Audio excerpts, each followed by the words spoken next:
Welcome along, everybody, to our weekly chat about all things national hot rods. The clocks have gone forwards, the evenings are getting lighter again, and the sun is shining. It finally feels as though we are getting close to going racing. And we've got the dates that Speedworth have announced for some up-and-coming national hot rod racing. And now Scotland have also announced some dates. So it finally feels as though things are getting going. So we're getting excited for the new season, and we're carrying on our weekly podcast. We call it a podcast, and it is officially a podcast now because big news. We are now broadcasting onto Spotify, to Apple Podcasts, and to all your podcast apps. So you can download us. So you don't have to be sat in front of YouTube looking at our ugly mugs. You can plug us into your headphones and go for a walk, or have us in the car, or wherever you're going. So make sure you follow and like us on your favorite podcast app and on Spotify. And we're hoping to bring you many more of these programs every week. Anyway, that's enough of the commercials. I'm going to start off by introducing our regular man here, the man who lives and breathes national hot rods. It's Garry Staines. Hello, Garry. Yeah, hi everyone. So you'll be glad to see that you can still see me. You know, they've got the good looking people in here today, and we've also got a very good looking driver as well, which Brian's going to introduce you. So yeah, thank you everyone for watching on YouTube, and all the downloads on Spotify and all of the various podcasts. Growing every week, really enjoying this. We've got some great shows lined up all the way through to the start of the season and onwards, really. So this is going to be a regular thing on YouTube and nationalhotrod.com. So I hope you carry on enjoying and supporting us. It means a lot. So back to you, Brian. Thanks, Garry. Yeah, we had a lot of good comments following Mark Peck last week. He's got so many good stories to tell, and hopefully we'll get him back on, and we'll hear a few more stories as time goes on. But for this week, we're going for a current, up-to-date driver, not only a current driver, but also top of the points in Southern Ireland at the moment. Really pleased to welcome David Casey. Hello, David. How are you doing? How are you doing, Brian? How are you, Garry? I'm doing great. Thanks for having me. It's good to have you here. How are you coping with lockdown and being stuck at not being able to go racing? Oh, that's just missing the racing like crazy. Can't wait to get back. Absolutely, I can understand that. Have you any ideas how many rounds you might be able to squeeze in at Tipperary before the World Final, if any? Have you got any news on that? Oh, I've got no idea, to be honest. We don't know when we're going to be able to get back racing yet. Like, so I don't know how many rounds we'll get, or to be honest, I don't even know if we will be able to travel through the world. Like, so, but that if we can travel, maybe the date can move or something like that, because you know we are qualifying for it as well. So hopefully we'll be able to get back racing soon, but I don't know when that'll be. It's a tricky one, isn't it? When was the last time you raced, Dave? Do you actually remember the date? No, I think it was in August or September last year. And I think the car ready to go. Is it sort of semi-loaded for Scotland if we get the green light? Well, yeah, it wouldn't take me long to have it ready. So that's a long old time. It's been a long stretch without any racing, hasn't it? I think you've had a bigger gap than we have in England from the racing. So I can understand your frustration. As we stopped racing, you were 8 points ahead of Brendan O'Connell in the points chart. So looking hopeful at getting that silver roof when the points chart comes to an end. Yeah, hopefully. But well, the main thing is to qualify. To qualify for the world, and enjoying the racing with the lads when we do get to race, because we have got plenty quick cars now, and the story here anyway is that we're going to have more cars when we do get back. Hopefully we'll be up over 10 cars or around 10 cars anyway. So brilliant. It's looking great for when we do get to come back. That's a great place. It's a great place to race in Tipperary. Would that be your sort of favourite track week in, week out, or? Yeah, I suppose it's my favourite track because it's my home track, and it is a great track. Like, I do like all the tracks that I race on anyway. I haven't raced on a track that I didn't like. I've raced on tracks I've done, but I've never raced on a track I didn't. So Tipperary, my home track, would have to be my favourite, yeah. I'm so encouraged to hear that you've got increased number of cars coming out, and I guess you're ever hopeful that the allocation on the World Final grid is going to increase if you can get the numbers up and keep them up. Yeah, definitely. Yeah, if we can get the numbers up, you'd want the number of places in the world to go up, because we have definitely 5 or 6 guys that would be very competitive at any championship meeting. So I believe that we all deserve to be in the world. So it'd be great. But I understand we need to get the numbers up, and hopefully now they will be. Hopefully we can get those places as well. It's a track that I think everyone that's visited loves, drivers and fans, and it's a track we nearly lost a couple of times, to be fair. Who's the promoter there at the moment? How's it being run over there at the moment?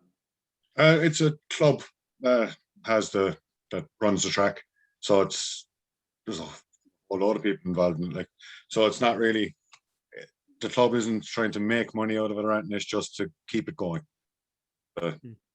Keep it going, and then all the money that it gets in just goes back into the racing and the running of the track. Okay. So, there's loads of people involved, so I couldn't name names. So I definitely need people. We certainly want to see it carrying on. And we had Jeff Reardon on a few weeks ago, and he was just saying how amazing it is. Unbelievably, I'm one of the few people on planet Earth who's never been to the Tipperary Raceway, and I'm going to be putting that one right as soon as I possibly can, because everybody tells me how amazing it is there. And it's got to be one of the best circuits that National Hot Rods race on. Yeah, it is. Well, it's definitely the fastest, because you have to go a gear higher for Tipperary than you do for Hensford or Ipswich. So, or Tully Rowan is a fast track as well, but Tipperary is definitely faster than any of the other ones.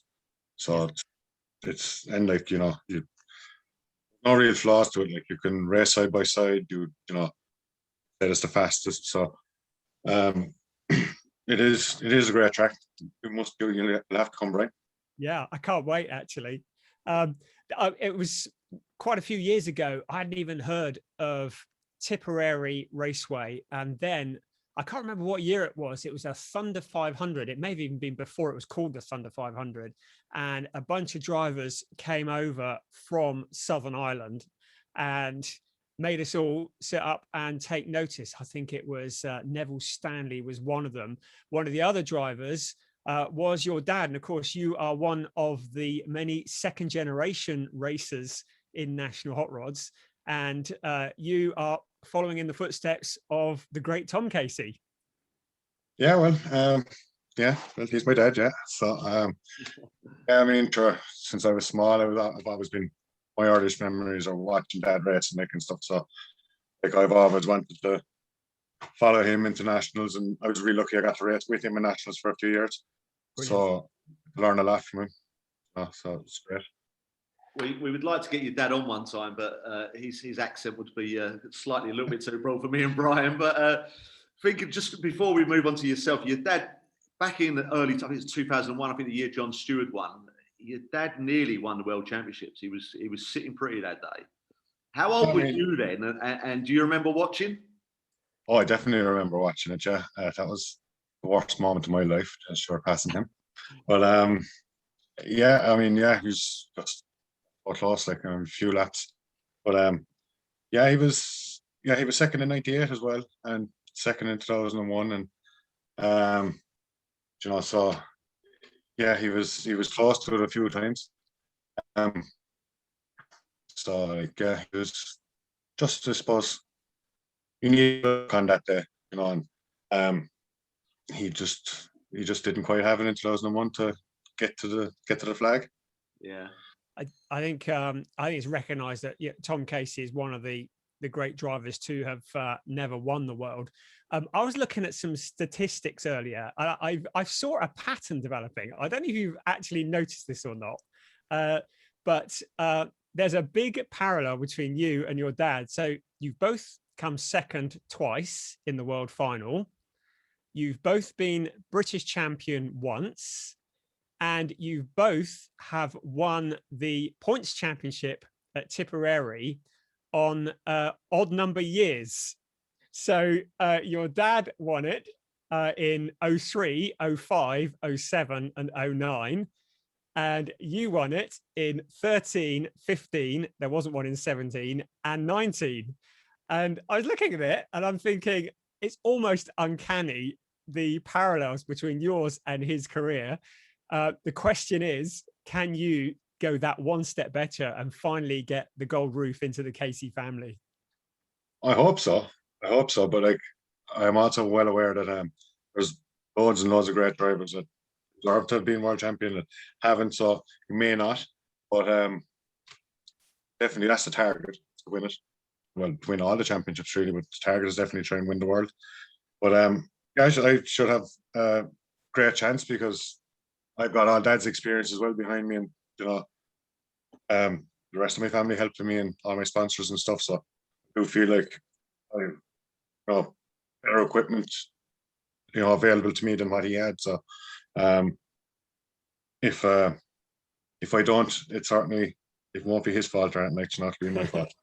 So yeah, you got time on your side yet, Dave. So I mean, your dad may come back yet. I'm sure he could be pretty good out there, but you still got time on your side to beat him anyway. Well, I was hoping to win it while I still had hair, but I'm losing that battle. Yeah, hopefully we will. But like I say, I'm also aware that he may not.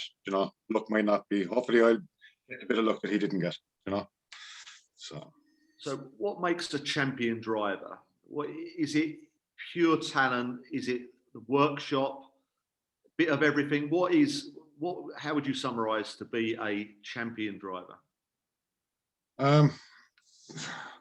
It's definitely, it has to start at work, working in the car, and like anyone that races or qualifies for the world final, they don't do that without putting in the work. Like, I guess it's just maybe a bit of luck and the right kind of work as well. Like, you have to be doing the right things, and that, like, I'm obviously not 100% sure on everything, because if I was 100% sure on everything, then I would be after winning the world and stuff. But yeah, work, and like, obviously you have to be good enough and wanted enough, and the help. So it's not just you working on your own is never going to do. Like, you need the right people around you. Yeah. It doesn't have to be loads of people. Yeah. Few people that are willing to work hard enough and know what they're doing with you. That's what you need. You need the right people around. And the car setup, are you happy that you got what you say is the perfect setup of that car, or are you still searching for that bit more? If you ever stop searching, that's when everyone else is going to come flying past you. Yeah. So it's never perfect. It'll only be perfect if you could keep the throttle on the floor all the way around. And if you can do that, you have enough power. There's no such thing as perfect. Yeah. So you're running, is it a Speedworth chassis? Yeah. Tigra. How long have you been running that particular chassis for? I got 10 years. I bought this chassis new in 2011. Wow, that's a great advert for the longevity of a chassis, really, isn't it? I mean, 10 years service is pretty good going, and it's still going strong, I guess. Yeah, I'm happy with it. I have no intention of changing. I mean, it's great seeing all these new cars being built and all, and like, it's great for the sport. And like, they're talking about them being Tigra beaters. I kind of hope they're not. I have no intention of changing. It would be kind of big expense to change, but I do hope that they're equal to Tigras, that they can match them, and so we can have different types of cars at the front, because they are Tigra beaters. Everyone's going to jump to them, and we're going to end up the same thing of everyone being in one type car. Or if they're not, people go back to Tigras. Also, if few of them new cars can be the same or on a pair, like that, you'll have a mix. Right. That'd be great. That'd be fantastic. Yeah. Yeah, I think the cars obviously gone in fashion over the years, and different sort of, like when we had the Starlets or we went into the early space frame. But I think there's not probably a lot you can change with a modern national hot rod apart from the body panels these days. Maybe the next evolution is going to be engines and different fuels, and as we maybe sort of go towards even electric at some stage. Jeez, I hope we don't go there. You're echoing the thoughts of many. Yeah. I mean, God, no. I don't know what will be changed next, really, to be honest. I mean, I think they're doing really, like, NHRP are doing really well with the rules and all at the moment, like how the sport is governed and how the rules are enforced and everything. Like, so, I mean, I don't know. It doesn't seem broken, so I don't think they need to go fixing it at the moment. Mm. Your dad, sorry, keep coming back to him. Apart from being a top driver, is also a top engine builder as well. Made quite a name for himself with engine building, and I guess you're running a Tom Casey engine. Oh yeah, I am. Yeah, definitely. Yeah, and I'm, real happy with it. Yeah. Is it the engine to have? Oh yeah, yeah, definitely. It's very expensive for me as well to have one of those. Yeah, I definitely real happy that I have a real strong engine in that, like, so, Yeah, that's really good. And sorry, Dave, I remember your big title win. I'll say you scored well in all of the championships. To be fair, I think European again, you probably had a couple second, I think third places, but you won when you won the British Championships. You was flying that weekend in Northern Ireland up at Tully Roan. That was the perfect sort of setting that weekend for you. Yeah, I was real happy with that weekend. Yeah, it's great to finally win something. Because I've been close enough to the European before that, like, but it's great to win something, and that's a long time ago now. We need to win something else. Yeah, I think it was 5-6 years ago. And you had a little break as well. Was it after that? I took a break after the World in 2017. I just took a year out. Just kind of recharge the batteries and that, and missed the racing a lot really over that year. Yes. So it was, great to get back after that. Yeah, I can imagine. So you have probably grown up with racing in your life pretty well non-stop from your childhood, I imagine. So what is your earliest introduction into motor racing? Is it watching your dad? Yeah, I was definitely watching Dad. Yeah, remember in the late 80s, I think Tipperary was closed and they were racing in showgrounds in Cork. And my first race memories are from there. They were racing there, and like I can remember the car he had there, and I can remember a little bit about the racing there. And I don't know, 3 or 4 then. I remember him coming back to when Tipperary reopened then again, I think in the or 91 or something like that. I can remember that. And the first World final I went to was 92. I remember I was 6 going to that. And Steve Skidmore and Mark Jones crashed just down to my left. And that's the main memory I have from that race, is the bang of Steve Skidmore crashing. But from that day, I wanted to win the World final. So yeah, I can imagine watching that. Did you ever imagine that you would be out in that grid of cars competing and being a contender to be world champion? I suppose more at that age, I was kind of more thinking about wondering why my dad wasn't in it, and then like the following year he was. So like, he was, him and Neville Stanley, they were the first 2 drivers from the Republic of Ireland to do the world final. So they, following year was great, going over with the car and everything. I think very few children don't watch it and want to be out on that grid. And of course, we're one of the lucky ones to have done it. So that the World Championships compared to other races, is it just different level? I mean, I know it's a silly question because it is, but your mindset when you're on the grid, are you looking at it differently than you would at a heat at Tipperary or sort of a British Championship race? Okay, a bit differently, all right, but like every race is a race. Like, I mean, every race you're in, you want to win it. Like, but the World, when you're on the grid at the World, the atmosphere and everything, like, it's the build up and everything before it and all that, and like the race you've worked for, like the race everyone in your team has worked for. So the anticipation before that race is like the best moments of the season, really.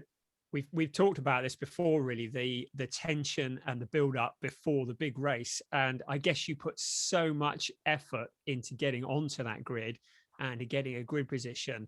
I mean, do you get the big nerves on world final morning, or are you one of these people that's just completely laid back and cool about it? And the strange thing about me is I actually usually get more worked up. I tend to get more worked up about normal meetings. My brothers, like, tell me that anyway. Like, I get a lot more worked up about things on normal meetings than in the big meetings. Really? I don't know. I'm more relaxed. I don't know. It's just, I don't know. You have to, like, you know, for the big days, you have to, like, focus on what you're doing, and, you know, Yeah. be in the right mindset. That, like, so I guess I try and do that anyway for those days, and I just seem to be calmer. But, like, definitely on the inside, I feel a lot more excited, you know, for those. You know, I mean, someone I used to fall apart watching it on the terraces. I was so nervous I could hardly stand up, and then I was stewarding it. It was even worse. Can't imagine what it must be like out or on the grid. I will never know. But what was your earliest racing experience then? When you actually sat in the driver's seat, what did you start racing in? I started racing mini stocks when I was 12, in '98. So I did mini stocks for a few years, and won the Irish Championship in them. And then I moved into a class in Tipperary called Productions, and I was in those for a couple of years as well, and won the championship in those. And then I went into stock rods. I had a completely unsuccessful time in stock rods. Really? Yeah, I was terrible in stock rods, and kept writing them off, and wasn't fast. And then, you know, and then Dad had the Mark ordered, and I wrote off my last stock rod, and he just told me, "That's it. We're not building another one of those. We're driving the Grada next year." Sounds like your career, Gary, in stock rods. Yeah, definitely. Yeah. I often rolled a stock rod. But so, did you ever race in England in a stock rod, or? I did the national weekend a couple of times, but yeah, so did that a couple of times, but never made it that far, and I had my crashes, and was it really? So what year did you went from stock rods into nationals, I presume? You didn't go via 2 litres or anything like that. Or did you go via 2 litres? No, at the time we didn't have 2 litres in Tipperary, so it was straight from stock rods to nationals. And what year was that? I started nationals in 2009. So the success came fairly quickly once you'd got into nationals, particularly taking into account your slightly checkered career in stock rods. Yeah, well, 2009, it took me until, and the first time I won the points, I think it was like 13. Like, so the first time I kind of won anything was 13, and then 15 before I won the British. So like, it took me a while. It takes a while with anything, you know. But yeah, well, I sat into Dad's All Nationals too, so it was fairly well set up on that, like, so, you know. Whereas I didn't have a clue what I was doing with a stock rod. I have you down as having got 3rd place in 2011 and 2012 in the European Championship. Is that right? Yeah, that's right. Yeah. And what car were you driving at the time for that? I was in the Tigra for both of those. 2011 was my first year with the Tigra. So yeah, so that was European at the time. Was in Tipperary, my home track. Yeah. And you know, so crossed the line first actually, 2011, but got a black cross. So, really? No issues with any stewards or Brian. I wouldn't have any of that. Yeah, you wouldn't have had that with us. No, never. And who would you say has been your biggest rivals over these years, at home and abroad? Biggest rival definitely have to be Shane Murphy. Yeah. It's like, you know, I would say of all my racing I've done in nationals, over 2/3 of them I've been racing against him. He's been the winner. Or like they're trying to pay from him or stop him getting past me or trying to chase him or something, you know.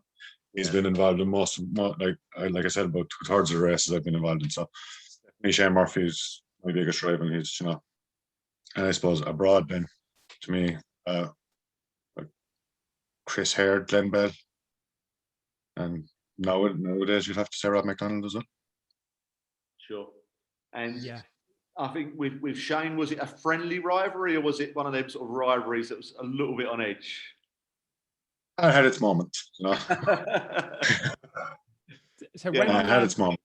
When Shane won the world title, did that almost dial it out a little bit? Because I'm imagining up until then, it was who was going to be the first driver from the Republic of Ireland to be world champion. Yeah, well, I did want to be the first, but to be fair, like he had been, he was quicker than me back then, and he'd been close a few times, so he definitely deserves to have won that first and to win it. Never mind win it first or whatever, like just win it. Yeah. So I mean, it's the level of competition. I imagine having somebody like him at your home circuit, it ups the game for everybody, really. I imagine, and it forces you.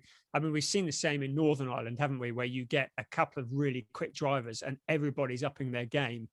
And with somebody like Shane that you're racing against week in, week out, I imagine does that force you to kind of up your game and push harder? definitely, yeah, because like if whenever you might think you're going well, like you go out in a particular meeting and practice and just cart flying, then go out in the first heat and he's quicker than you, so you're not flying.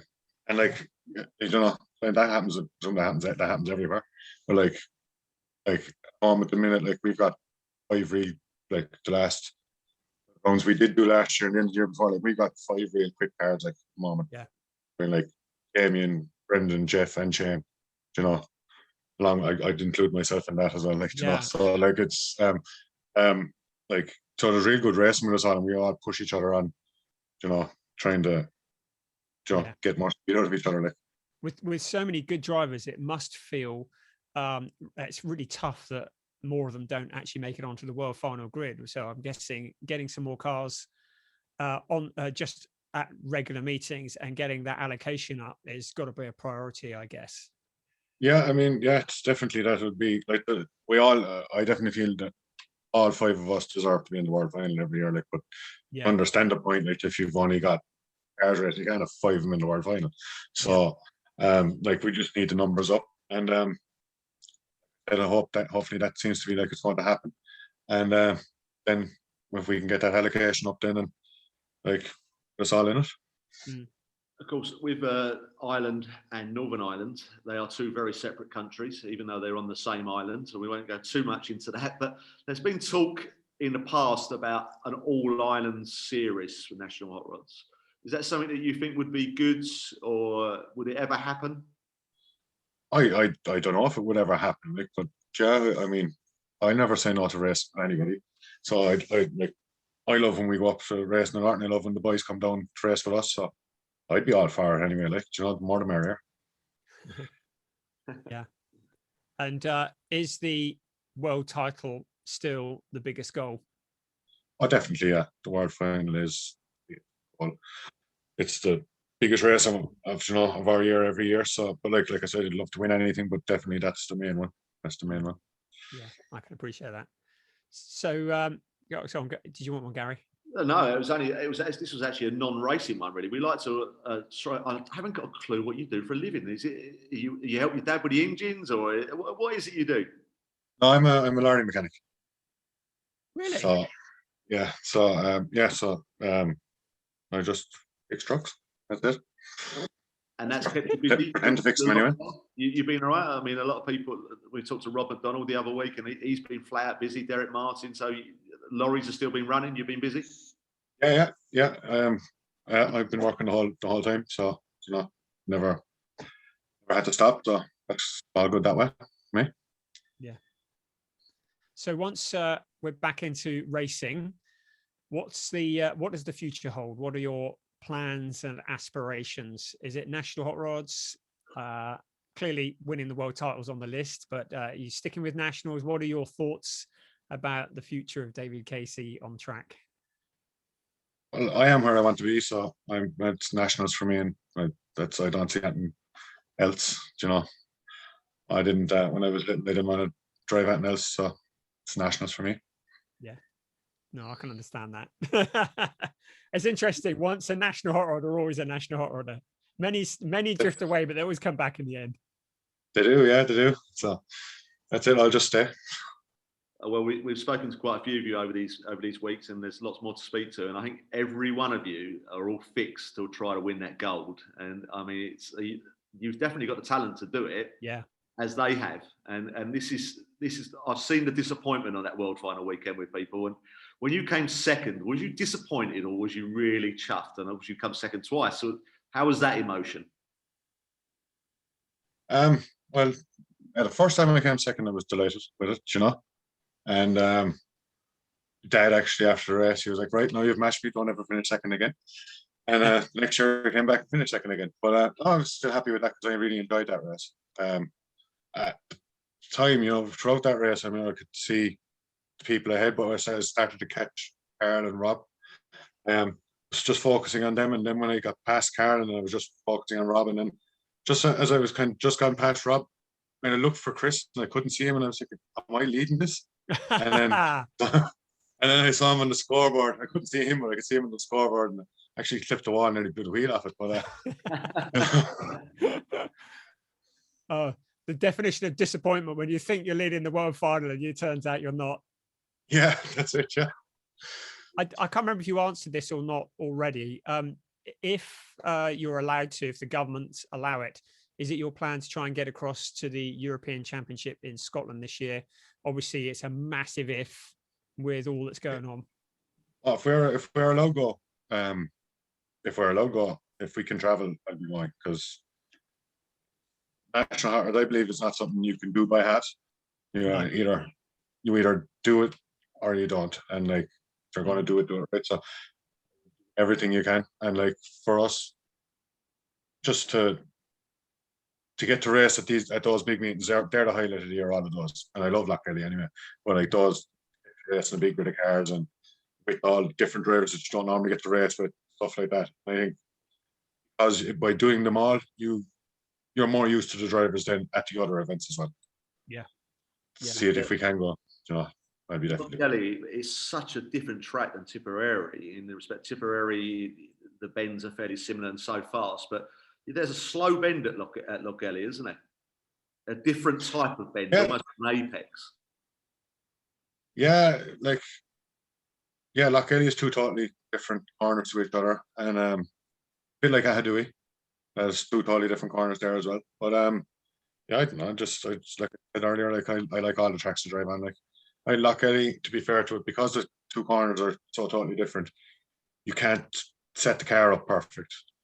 For if you set the car up perfect for one, it's going to be wrong on the other. So you just have to kind of find a happy medium and drive it. So it makes it a good driver track, really.